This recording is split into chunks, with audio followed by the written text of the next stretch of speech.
Hey, how's it going, ladies and gentlemen of the internet? My name is Doodles. Now, the new 4.4 update for Fortnite Battle Royale is live. However, at the time of filming this, the servers are still offline for the game, but I've got no doubt that they'll be back online very soon, and I cannot wait to jump in and try it out. There's not a great deal going on in terms of fixes, but there's a couple of big things happening to Battle Royale and Save the World that are very interesting. The first one is the one that we have been waiting for the last few days, and that is the stink bomb. It is described on the website as this new addition is nothing to sniff at, one whiff and they'll be sprinting for fresh air. And now this is pretty interesting because I was kind of wondering how this was going to work, whether it was going to be a big sort of thick green cloud similar to the smoke grenade, maybe green, how much damage it was going to do, whether it was maybe going to do 5 or 10 damage a second, what its purpose was going to be. And basically we've got the information here on the website. It says it creates a stinky cloud that deals 5 damage every half second in the cloud, so obviously 10 damage per second. It's got a 9-second duration, so if you get hit by all 10 seconds of it, it can take 90 damage off you. So in most cases, not enough to kill someone, but definitely enough to make you want to get out of it. It's 90 damage, it can leave you with 1-hit kill. It's not the best thing to get caught in, so I imagine if you get hit by a stink bomb, you want to get out of there straight away. So it could be a very good way to sort of get people out of their bases. I think the most real world application for it, when someone builds like a 1x1, maybe hiding out, you can throw a stink bomb in it and you can force them out of it, and then obviously once they are out of their base and not behind cover,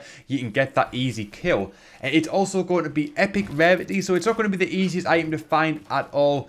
It's going to be quite difficult. You'll probably find maybe 3 or 4 or 5 stacks of them during a game, and obviously the more they get used, they might be quite hard to find at the end of the game, but I think the end game is where they're going to come in handy the most. They can be found from floor loot, chests and vending machines. They stack in 3 with a maximum stack of 5, so you can't carry many of them about, unlike stuff like grenades. And I think grenades is like over 5, I think C4 is over 5, but these ones are only 5. So if you're going to use them, if you think they're going to be handy for yourself, then you have to be very careful about when you use them, because you can't carry a great deal of them. But like I said, I think the best application for them will be to sort of get people out of 1x1 bases, get them out into the open so you can get that easy kill. Whether it affects the user who threw the grenade, I'm not entirely sure. Only time will tell. That will be something I'm definitely going to check out myself. I cannot wait to try them and hopefully get some good gameplay footage with it. And when I do, it will be on this channel. So if you're interested in seeing it, make sure you hit that subscribe button and stick around. Now, in addition to the stink bomb, the other big thing that's happening in this update is the brand new limited time mode, Final Fight Teams of 20. Now, this is a new iteration of 20v20 that we got recently, but the summary of this one says, survive the countdown. The storm circles give players more room to hunt down opponents. The final circle triggers a countdown timer. When the time is up, the team with the most players remaining wins. In this LTM, teams can tie for the Victory Royale. So, like the previous LTMs where it's always been about the last team standing wins, this one is about survival of the fittest. The ones that can last longest with the timer win. Whether you're going to get a lot of campers because of this, who knows? I imagine that will probably be the case, but it's going to be pretty cool. I imagine it's been designed in a way that all the teams aren't meant to be eliminated by the end of the timer. It's all meant to go down to the final second. Really interesting to see how this one plays out, but some more details says Final Fight plays similar to standard Battle Royale, but instead of the storm circle closing all the way, the storm stops after the 3rd circle. When the circles are finished closing in, the final countdown time will begin. The remaining team will battle it out until the timer expires. The team with the most players remaining at the end of the timer wins. In the event of the tie, the 2 or more teams tied for the lead win the match. So this is going to be pretty cool. Although the final storm, the 3rd circle, is fairly small, it's not overly small. There's still a lot of room to maneuver about. And it's going to be really interesting to see how this one plays out. I'm super excited to jump into Battle Royale and try this one. As it says, it's all about the countdown, so you'll probably get a lot of campers, but maybe, I don't know, maybe not. By the time the 3rd circle comes in, there's not a great deal of room to camp, but you might see people hiding in the bottom of 1x1s, stuff like that. I'm not totally sure how it's all going to play out, but I'm super excited to find out exactly how it is going to play out. I'll definitely be jumping on it, and I hopefully get some good gameplay footage for you guys. If I do, I will bring it to you guys as soon as possible. Now the next thing that it talks about is the rocket launcher. This has been absolutely nerfed into oblivion. And the first thing it says is increase the reload time of the rocket launcher based on rarity. Rare rocket launchers go from 2.3 to 2.8 seconds. Epic go from 2.185 to 2.66 seconds. And legendary go from 2.07 to 2.52. So pretty much like a half-second increase across the board for all of the rocket launchers. It's not much when you think about it. Half a second goes by in a blink of an eye, but it could be the difference between life and death.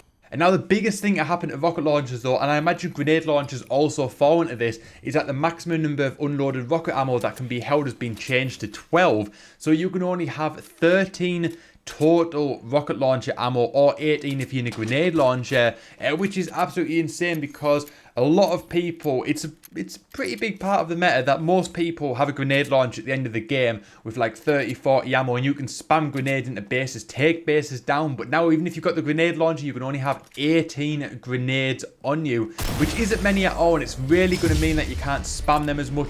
You're going to have to be a lot more precise, you're going to have to be a lot more coordinated when it comes to using a grenade launcher. Use it at the right time for the right purpose and don't just spam. This is absolutely insane. This could really stop people seeing the amount of grenade launchers and the amount of rocket launchers that are in the game, especially at the end game. They are very, very popular, and this could sort of see people maybe gravitate towards something else, whether it is other forms of explosives like C4, and maybe even just getting better with sniper rifles. I don't know how this is going to play out, but I think we will start seeing a bit less of the rocket launcher and even the grenade launcher later on in the game. Now when it comes to a couple of fixes, enemy built structures are no longer lit up by the thermal scope, but cozy campfires are now lit up by the thermal scope. So obviously you can tell if someone's maybe in that base because you can see the cozy campfire. However, the base itself won't be lit up, which obviously mean that you'll be able to see inside it a lot easier. When it comes to the gameplay, back bling no longer appears detached from players at a distance. I imagine this is kind of like a rendering issue that they've had where the players that are far away, it's more resources to render a back bling, and maybe it's harder to do because you're trying to sort of render a massive surrounding. But now they've managed to fix that and managed to optimize that, so that is not an issue. And they've also fixed the 2 intersecting buses on the starting island. Not a big deal with that one, but it's nice that they've just sort of patched little mistakes they've made here and there. And when it comes to the performance one, this mainly focuses on the Switch, and that is fixed performance issues on Switch related to frequently called time functions during gameplay, especially when skydiving. So there's been a few issues with the Nintendo Switch version, but that is to be expected. The game came out a week today on the Nintendo Switch, so it's not like it's been out long.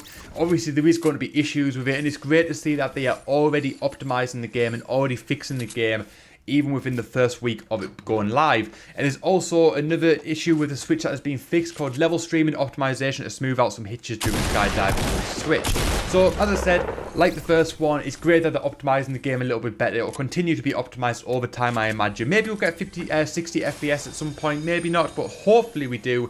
And hopefully they smooth out the edges. I did talk about it in my review of the Nintendo Switch version, that some of the edges are a little bit rough, especially around your character in the battle bus when it playing in docked mode. So hopefully they sort of smooth things out over the coming weeks. And when it comes to the audio side of things, the music for the fresh emote has been re-added. Fixed attenuation supply drop opening sound, so it doesn't sound like it's right next to the player even if it's open far away. So basically they've sorted out the sort of the audio levels for distances, so you can kind of gauge where the supply drop has been opened, because apparently, I don't know if I ever noticed this, but the supply drop always appeared to sound like it was right next to you even if it wasn't. And the clinger explosion sound now plays properly if detonated directly next to you on the iOS and Switch platforms. I think I have noticed that the clinger explosion hasn't always been sounding, so that is something I noticed on the Switch, so it's great to see that it's finally been patched. Like I said, the Switch version's only been out a week, so it's great that they are already making major fixes to the game. And it shows that there's not actually a great deal that needs fixing, because these are actually only minor stuff, but it's great to see that they're rolling out a few fixes for it within the first week. And with the user interface, they've added the net debug stats HUD UI option for Xbox. They fixed a crash that could happen after buying items in the item shop. Don't know whether that's not putting the items in your inventory, or maybe so shown as being able to purchase. I'm not totally sure what that fix was, because I don't really buy a great deal from the item shop.